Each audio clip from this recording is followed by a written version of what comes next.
మహిపాల్ సింగ్ అనే అధికారి ఇందులో తప్పు జరుగుతుంది, అవినీతి జరుగుతుందంటే తీసేసిరా. నేనేమంటున్నానంటే ఇది ఇప్పుడు జరుగుతుంది మనకి, కానీ కొంచెం వెనక్కి వెళ్ళి చూస్తే ఈ ఉద్యమాలు మొదలైనప్పుడు ఒకరోజు కాదండి, ఈ డబ్బుల యొక్క సేకరణ ఆలయం కట్టిన తర్వాత మొదలు పెట్టారా. ఉద్యమ కాలం నుంచి ఇటుకలు పోగేయడం దగ్గర నుంచి శిలాన్యాస్ దగ్గర నుంచి సమస్తం డబ్బులు డబ్బులు డబ్బులు. ఎన్ని కోట్ల రూపాయల డబ్బులు వచ్చినాయి దానికి ఏ లెక్క ఏ పత్రం లేదు. లేదా డబ్బులు మిగులుతున్నారని ఏదైతే ఈ రామజన్మ భూమి అని ఏదైతే అక్కడ అంతకుముందు కట్టడం ఉన్నదో ఆ కట్టడంలో కూడా ఈ బాలరాముడి విగ్రహానికి పూజలు జరుగుతూ ఉన్నాయో 1981 నుంచి కోర్టు ఆర్డర్ ద్వారా అక్కడ ఎవరైతే మనకి ఆలయ పూజారిగా ఉన్నారో వారు బాబా బాల్దాస్ గారు. ఈ బాబా బాల్దాస్ గారు ఆయన ఈ బాబ్రీ మసీద్ కూలగొట్టడానికి కొంచెం ముందు దాకా కూడా ఆయన దానికి ప్రధాన పూజారి. ఎవరి రాముడి ఆలయానికి, ఈ రాముడి ఆలయానికి ప్రధాన పూజారిగా ఉన్న వ్యక్తి వీళ్ళ ధోరణిలో ఏది వీళ్ళకి కుర్చీలు కావాలి, వీళ్ళకి అధికారం కావాలి, వీళ్ళకి ఎంపీ సీట్లు కావాలి, వీళ్ళకి ఎలాగైనా కేంద్రంలో అధికారం కావాలి. అప్పుడు నినాదం ఏమిటి, అందరికి ఇచ్చారు అవకాశం మాకు కూడా ఇవ్వండి అధికారం అని అది స్లోగన్స్ ఇచ్చుకుంటూ ఉండేవారు. దాని గురించి ఏదైతే ముస్లిం జావో పాకిస్తాన్ లాంటి నినాదాలు అప్పుడే పుట్టినాయి. పాకిస్తాన్ ఖబరస్థాన్ అని కూడా చెప్పేవారు. ఇది మరేంగే యా మారేంగే మారేంగే యా మరేంగే, చంపుతాం చేస్తాం మందిర్ వహీ బనాయింగే అనేటువంటి ఈ విద్వేష చంపుతాం చేస్తామని స్పష్టంగా ఆయన చుట్టూ నినాదాలిస్తుంటే అద్వానీ గారు చిరునవ్వులు చిందిస్తూ ఎందుకు చేతులు పడినది ఈ ఫలితం మనం అనుభవిస్తున్నామండి. దీన్ని అధికారం యూపీలో అధికారం సంపాదించాలి, కేంద్రంలో అధికారం సంపాదించాలి, ఇదే ఆశయం, వేరే ఏమీ లేదు. రాముడి గురించి ఆశయం కానే కాదు అది. ఈ మాటలు నేను చెప్పలేదండి, రాముడి ఆలయం యొక్క పూజారి బాబా బాల్దాస్ గారు చెప్పారు. బాబా బాల్దాస్ గారు ఈ కామెంట్ చేశారు ఇంత సూటిగా వారు చెప్పినప్పుడు ఒకసారి మన వీక్షకులకి వారిని చూపిద్దామండి. కెమెరా పర్సన్ ఒకసారి దాన్ని జూమ్ ఇన్ చేసుకో. బాబా బాల్దాస్ గారు వీరు ఆలయం యొక్క ప్రధాన పూజారి. వారు కేవలం శాంతి సయోధ్య ద్వారా ప్రజల మధ్య ఎటువంటి విద్వేషం లేకుండా ఈ వివాదం పరిష్కారం కావాలి అని అనుకుంటున్నప్పుడు ఈ ఉద్యమం చూసి వీళ్ళెప్పుడు గుడికి రాలేదు. ఈ విహెచ్పి నాయకులు లేకపోతే బజరంగ దళం గొడవలకి చంపడానికి త్రిశూలాలు ఊపుకుంటూ ఏదన్నా అల్లర్లు చేయడానికి తప్పితే ఏ రోజు వచ్చిన వాళ్ళు కాదు, వీళ్ళు భక్తులే కాదు, వీళ్ళు వారు చెప్పారండి పూజారి గారు. అంతేకాకుండా దీని పేరు మీద కోట్లు సంపాదిస్తున్నారు, కోట్లు సంపాదించుకుంటున్నారు. రాముడి గుడి పేరు మీద లూటీ జరుగుతోంది, చాలా దారుణం ఇది అని మొత్తుకున్నటువంటి వ్యక్తి వీరండి. ఈ మహానుభావుడిని చంపేశారు. దాని నుండి హిందూ పూజారిని చంపారండి. ఎవరు చంపారు? ముస్లిమ్సో లేకపోతే వీళ్ళు చెప్తారు కదా ఐఎస్ఐ వాళ్ళు పాకిస్తాన్ వాళ్ళు కాదు, ఎవరు చంపారో చెప్పాలి. ఈ దుర్మార్గులు ఈ మహానుభావుడిని ఎప్పుడైతే కళ్యాణ్ సింగ్ గారి ప్రభుత్వం వచ్చిందో 1992 డిసెంబర్లో వీరు 92 డిసెంబర్లో ఈ బాబ్రీ మసీద్ డెమాలిషన్ డిసెంబర్ 6వ తారీఖు దురదృష్టవశాత్తు బాబాసాహెబ్ అంబేద్కర్ గారి వర్ధంతి రోజునే ఈ దుర్మార్గం జరిగింది.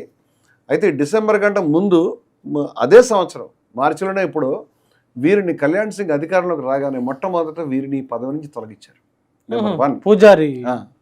ఎందుకంటే ఆయన ఈ విద్వేష పంథా మనిషి కాదు, ఆయన అయోధ్య మనిషి. అయోధ్యలో ప్రజలు విద్వేషాన్ని కోరుకోలేదు, అయోధ్యలో ప్రజలు సామరస్యాన్ని కోరుకున్నారు. హిందువులు ముస్లింలు ప్రేమగా ఉండేవారు. ఆయన ప్రేమపూర్వక పరిష్కారాన్ని కోరుకున్నాడు, అందరితో మిత్రుడుగా ఉండేవాడు. ఆ తర్వాత ఆయనకి రోజు డెత్ థ్రెట్స్, చంపేస్తామనేటువంటి మాటలు వచ్చేవి. ఆయన ప్రభుత్వాన్ని నన్ను చంపేస్తారు, దయ ఉంచి నాకు రక్షణ కల్పించండి అని అడిగాడు. ఆయన రక్షణ కల్పించలేదు. మామూలుగా ఇప్పుడు ఉన్నటువంటి వాళ్ళు ఏసీ హాల్స్లోనో లేకపోతే ఉండే మఠాల్లోనో లేకపోతే ఇంకా గొప్ప సౌకర్యాలతో విలాసవంతంగా అంతస్తులు కట్టుకుంటూ కేవలం త్రిశూలాలని బయటకు ప్రదర్శిస్తూ రాముడిని మతాన్ని అధికారం పొందడానికి వాడుకునేటువంటి కేటగిరీ ఉన్నటువంటి మనిషి కాదు ఈయన ఒక రకంగా మహాత్ముడు. ఈయన ఒక చిన్న గుడిసెలో అయోధ్యకి జస్ట్ కొన్ని కిలోమీటర్ల దూరంలో ఉండగా ఈ మహానుభావుడిని హత్య చేశారండి. ఎప్పుడైతే విధ్వంసం చేశారో డిసెంబర్లో విధ్వంసం చేశారో కొన్ని నెలల తర్వాత వీరిని అతి దారుణంగా తుపాకులతో కాల్చి చంపారు. ఈ మహానుభావుడి హత్యకు సంబంధించి ఇవాళకి కూడా ఆ ప్రాంత ప్రజలు ఎవరు చేస్తారో అందరికి తెలుసు. కానీ ఏదో చిన్న భూమి తగదా అనేటువంటి వంక చెప్పారు. ఆయన ఇంకో గౌరవ విషయం చెప్పాడు, గుండె పగిలిపోతుంది. ఇవన్నీ కూడా ఆన్ ది రికార్డ్ ఉన్నాయి. ఆయన చెప్పింది ఏమిటంటే కేవలం అయోధ్య ఉద్యమాన్ని తమ చేతిలో పెట్టుకోవడానికి 1 కాదు 2 కాదు 50 మంది పూజారులను చంపారు. 50 మంది పూజారులను చంపారు. నేనంటే ఒక లెక్క అని కూడా చంపేస్తారని చెప్పాడు ఆయన. అన్న మాట ఎస్ ఇప్పుడు ఈయన చెప్పినటువంటి మాట 50 మంది పూజారులు ఇదే చెప్పాడండి. డబ్బులు లూటీ చేస్తున్నారు, తినేస్తున్నారు, రాజకీయ ప్రయోజనాలు వాడుకుంటున్నారు, వీటి రాముడి భక్తులు, ఇది రామభక్తి కాదు, రాముడి భక్తులు కాదు. ఆ రోజు అద్వానీ గారు కుహనా లౌకికవాదం అనేవాడు. అంటే ఆయన అర్థం ఏంటంటే మీరంతా కుహనా లౌకికవాదులు, మేము అసలైన లౌకికవాదులు అని.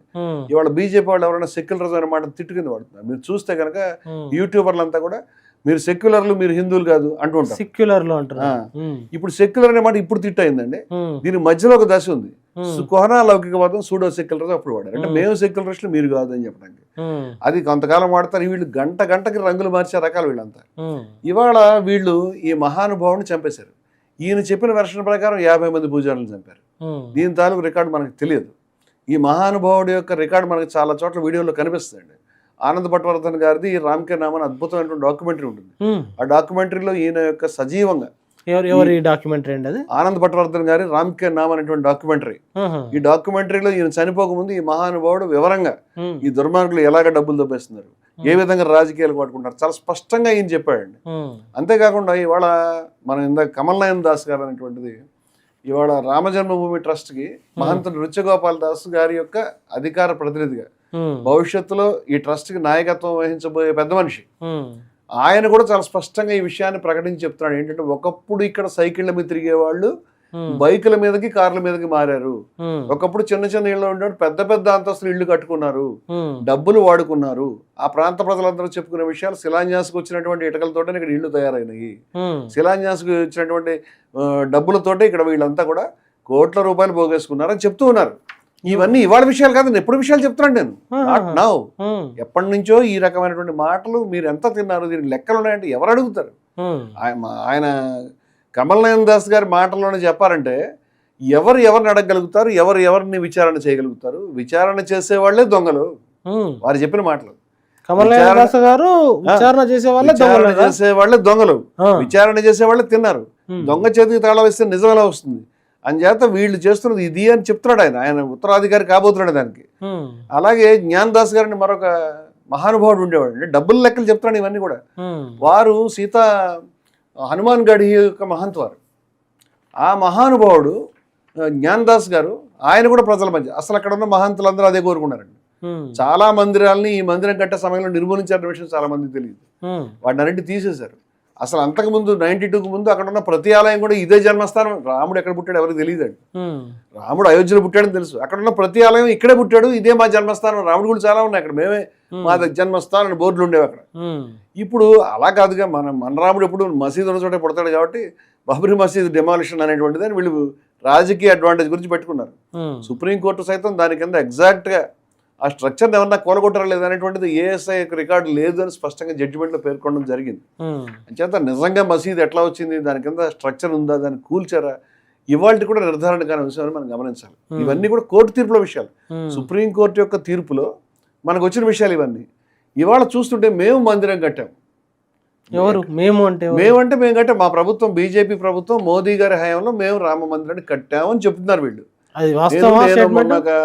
సుందర్ గారు, నేను ఒక డిబేట్కి వెళ్ళాను మొన్న. దాంట్లో బీజేపీ నాయకులు పక్కన పెట్టండి, కాంగ్రెస్ నాయకుడు కూడా ఒక ఆయన, అవునా అన్న మీరు కట్టారు, ఒక టెంపుల్ కట్టారు, మేము చాలా కట్టాము మీరు ఈ అయోధ్యలో రామ మందిరం ఒకటి కట్టారని చెప్తున్నాడు. ప్రజల్లో కూడా మేధావులను నాయకులందరూ బీజేపీ వాళ్ళు రామ మందిరాన్ని కట్టారండి. నేను బీజేపీ వాళ్ళు రామ మందిరం ఎట్లా కట్టారని నేను అడుగుతున్నాను. ఎట్లా కట్టారా, ఏ విధంగా? ప్రతి సభలో చెప్పుకుంటున్నారు, ప్రచారంలో చెప్పుకుంటున్నారు. నేను అడుగుతున్న విషయం, రామ మందిరాన్ని తమరు ఎలా కట్టారు? బాబ్రీ మసీదుని డిమాలిష్ చేయడం ద్వారా చేసామని. మీరు చేసిన బాబ్రీ మసీద్ డిమాలిషన్ ని సుప్రీంకోర్టు చాలా తిట్లు తిట్టింది అనే విషయం ఎవరు చెప్పట్లేదు. అసలు మీరు బాబ్రీ మసీద్ డిమాలిషన్ చేసిన తర్వాత దాన్ని మీరు చేసామని ఇప్పటిదాకా చెప్పారా? బీజేపీ పార్టీ వాళ్ళు నాకు చెప్పాల్సి, బాబ్రీ మసీద్ డిమాలిషన్ మీరు చేశారా? అధికారికంగా ప్రకటన చేయండి మేము చేశామని. మరి అద్వానీ గారు, మాకు తెలియదు ఈ విషయము, ఇది నా జీవితంలో చీకటి రోజులు ఎందుకు చెప్పాడు? వీళ్ళకి 4 నాలుకలు ఉంటాయి. నేను చాలాసార్లు చెప్పాను, ఆర్ఎస్ఎస్ కి సంఘ పరివార్కి 50 ముఖాలు ఉంటాయి, ఒక్కొక్కళ్ళు ఒక ప్రకటన చేస్తారు. ఒక ఆయన అంటాడు అద్వానీ గారు, ఇది నా జీవితంలో చీకటి రోజు అన్నాడు, ప్రకటించాడు, దుర్దినం అని చెప్పాడు. అసలు నువ్వు లాండ్ ఆర్డర్ వీళ్ళు కొలగొట్టి, లాండ్ ఆర్డర్ నువ్వు సరిగా చూడలేదు కాబట్టి పివి నరసింహరావు మీద, ప్రభుత్వం మీద వీళ్ళు అవిశ్వాస తీర్మానం పెట్టారు. కామెడీ చేసింది వీళ్ళు. కోర్టుల్ని, అఖిలపక్షాన్ని అందరినీ నమ్మించి మొత్తం ముంచింది వీళ్ళు. దాన్ని తీసుకుపోయి సెంట్రల్ గవర్నమెంట్ మీద వేసి వాళ్ళు అది కూడా చేయగలిగారు. అంటే ప్రజల యొక్క మెమరీ ఏమి ఉండదని వీళ్ళ అభిప్రాయం. అయితే దుర్దినం అని వాళ్ళు చెప్పారు. శౌర్య దివస్ అని పేరు అక్షరాలు వేసుకున్నటువంటి ఆర్ఎస్ఎస్ పుస్తకాలు వాళ్ళు వేసుకోరండి పేర్లు. నేను చూపిస్తాను ఆ పుస్తకాలు మీకు కావాలంటే. శౌర్య దివస్ అనేటువంటి ఫోటోలు మనకు కనిపిస్తాయి. దాన్ని శౌర్య దివస దుర్దినమా దీన్ని మీరు స్పష్టం చేయాలని చెప్తున్నాను. దీనికి బాధ్యులు ఎవరు? మీరు దుర్దినం అంటారు, అసలు మీరు దాన్ని ఓన్ చేసుకుంటారా లేదా? ఇప్పుడు ఒకసారి మీకు సుప్రీంకోర్టు ఏం చెప్పిందో నేను అందరికి చెప్దామని అనుకుంటున్నానండి. సుప్రీంకోర్టు జడ్జిమెంట్ చాలా పెద్ద సుదీర్ఘమైన జడ్జిమెంట్ అండి. క్షమించాలి, మొత్తం జడ్జిమెంట్ అంతా కూడా నేనేమి పెట్టి కంగారు పెట్టే ఉద్దేశంలో లేను. కానీ చాలా మందికి ఈ విషయం చెప్పాలని అనుకుంటున్నాను.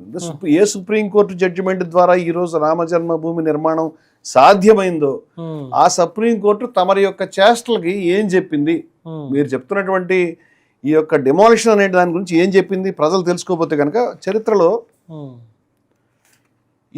ఇదంతా కూడా సుప్రీంకోర్టు జడ్జిమెంట్ అండి. మొత్తం 4 పుస్తకాల కింద ప్రింట్స్ తీసుకున్నాను నేను. దాంట్లో ఒక ముఖ్యమైన భాగాన్ని నేను చెప్తున్నాను చూడండి. On 6th December 1992, December 6, 1992 the structure of the mosque was brought down and the mosque was destroyed. మసీదు కూల్చివేయబడింది, మసీదు నిర్మాణం నేలపాలైంది, ధ్వంసం చేయబడింది. The destruction of the mosque took place in breach of the order of the status quo. అక్కడ విధించబడిన status quo నియమాలని ఉల్లంఘిస్తూ ఈ పని చేశారు. And assurance given to this court, ఈ సుప్రీంకోర్టుకి మీరు ఇచ్చిన వాగ్దానాన్ని ఉల్లంఘించారు. కళ్యాణ్ సింగ్ గారు ఆ క్షణం దాకా అబద్ధాలు చెప్పి నమ్మించి చిట్ట చివరి డిమాలిషన్ అయిన తర్వాత రెసిగ్నేషన్ రాసిచ్చాడు. ఆయన చేసిన పని అది. The destruction of the mask and the obliteration of the Islamic structure was an egregious violation of the rule of the law. చట్టపరమైనటువంటి ఈ పాలన వ్యవస్థకి మీరు చేసినటువంటి పని ఉల్లంఘన, తీవ్రమైనటువంటి ఉల్లంఘన అని స్పష్టంగా చెప్పారు. మీరు చేసిన పనిని గొప్పగా అని చెప్పలే, దారుణమైన పని అని చెప్పారు. The damage to the mosque in 1934, మరి కొంచెం ముందుకు వెళ్ళి చదువుతున్నాను నేను. It's desecration in 49 leading to the ouster of the Muslims and the eventual destruction on 16 December 92, on 6th December 1992 constituted a serious violation of the rule of the law అని చెప్పారండి. అంటే దీన్ని కూల్చడం అనేది అత్యంత దారుణమైనటువంటి పని, చట్టపరమైన ఉల్లంఘన, నేరం అని చెప్తున్నారు. మరి ఈ నేరం అని సుప్రీంకోర్టు చెప్తున్నటువంటిది, సుప్రీంకోర్టు మిమ్మల్ని దండించాలి. మిమ్మల్ని దండించడానికి వీలు లేకుండా లిబర్హాన్ కమిషన్ అనేటువంటి కమిషన్ నియమించారు. ఆ కమిషన్కి నేను చెప్తున్నాను, హత్యల యొక్క పరంపర. మనం ఇందాక బాబా బాలదాస్ గారి యొక్క మహానుభావుడు యొక్క హత్య గురించి నేను చెప్పాను. వారు 50 మంది పూజారులను చంపారనే విషయం వారు చెప్పారనే విషయం చెప్పాను. అంతేకాకుండా లిబర్హాన్ కమిషన్ అనేటువంటిది నియమించినప్పుడు దానికి ఇంపార్టెంట్ ఫైల్స్ మొత్తం తీసుకెళ్తున్నటువంటి అధికారిని కూడా వీళ్ళు హత్య చేశారు. ఆ వివరాలను నేను వేరే ఎపిసోడ్లో